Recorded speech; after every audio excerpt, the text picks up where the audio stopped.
Muli pong nagbabalik ang ating teleturuan sa gabi pong ito para po sa Araling Panlipunan sa ikatlong baitang. Dumako naman tayo ngayon sa ikatlong pangkat, ang mga dumagat. Ang dumagat ay isa sa mga katutubong pangkat etniko sa Pilipinas. Kauri nila ang mga Aita, Mangyan, at ang Negrito. Ang dumagat ay isang mahalagang pangkat upang pagtuunan ng pag-aaral ng pinagmulang lahing Kayumanggi sa Pilipinas sa dahilang sila ay isa sa mga unang pangkat ng tao na nakarating sa kapuluan ng Pilipinas sa pamamagitan ng pagtawid sa mga tulay na lupa. Ang salitang dumagat ay nanggaling o nagmula sa salitang rumakat o lumakat na ang ibig sabihin ay lumakad, na siyang patunay na sila ay dumating sa mga Luzon o sila ay tumawid sa mga lupa at hindi tumawid sa dagat. Ang dumagat ay pinagsamang Negrito, Hindu, at Kayumangging bunga ng paglagsa ng iba't ibang lahi sa paglipas ng panahon. Ika-4, nariyan ang mga Aita. Ang mga Aita, Agta, o Ati ay mga katutubong mga tao o pangkat etniko na nakatira sa kalat at liblib na bahaging bulubundukin ng Luzon ng Pilipinas. Itinuturing sila bilang mga Negrito. Itinuturing sila na mayroong mga balat na maiitim o madidilim ang pagkakayumanggi at mayroong mga tampok na katangian ng pagiging maliit ang taas, maliliit ang balangkas ng katawan, meron din silang mga kulot na buhok, at madalas, ligas na mapusyaw ang kulay ng kanilang buhok na kung tawagin ay blandismo, na nauukol sa pangkalahatang populasyon. Dumako naman tayo ngayon sa mga pangkat etniko sa Zambales.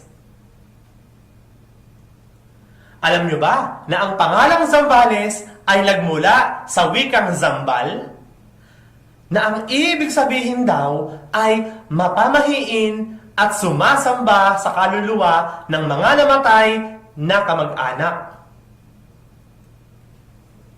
Meron ding mga Agta o Aita na nagmula sa bundok Pinatubo.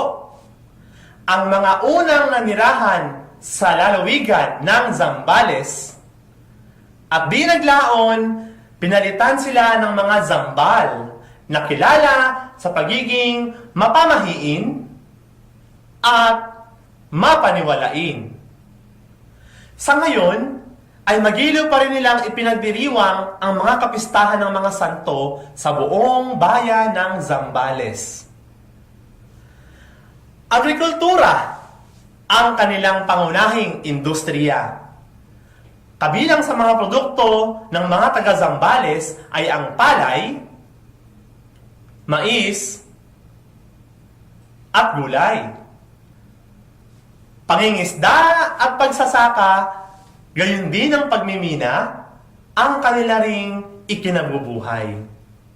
Alam nyo rin ba na ang Olongapo na nasa Zambales na dating base ng hukbong dagat ng Estados Unidos ay unti-unti nang umuunlad bilang zona ng industrialismo at turismo sa pangangasiwa ng Subic Bay Metropolitan Authority. Sambal at Ilocano ang kanilang wikang ginagamit dito. Panghuli ay ang mga Ilocano.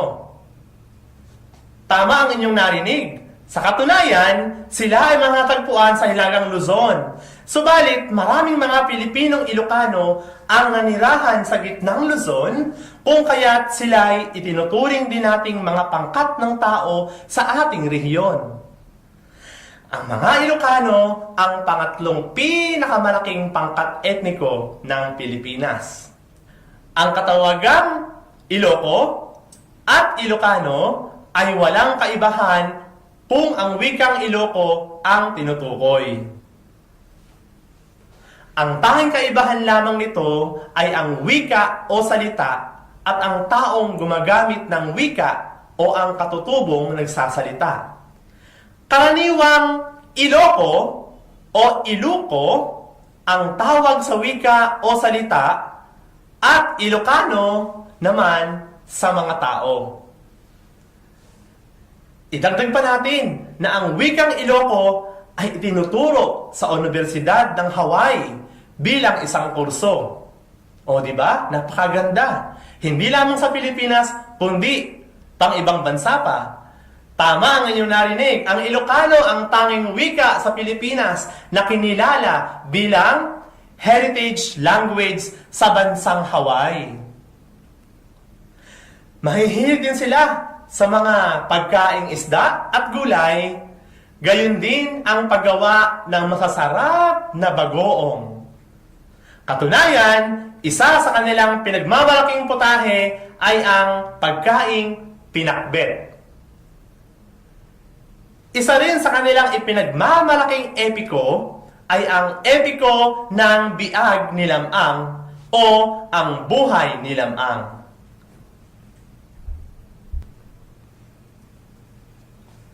O, meron ba kayong mga natutunan sa ating module ngayong gabi? Muli, ating isa-isahin ang mga pangkat ng etniko sa ating rehiyon sa Rehiyon 3 o Gitnang Luzon. Una, nariyan ang Tagalog. Ikalawa, nariyan ang Kapampangan. Ikatlo, ang mga Dumagat. Ikaapat, ang mga Aita. Ikalima, ang ating mga kababayan sa bayan ng Zambales. Ikaanim, ang mga Ilocano. Muli, ako si Ginoong John Philip C. Fermin, Teacher 3 ng Calikid Norte Elementary School para sa teleturuan ng Radio Vision ng DWJJ. Magandang gabi po sa inyong lahat.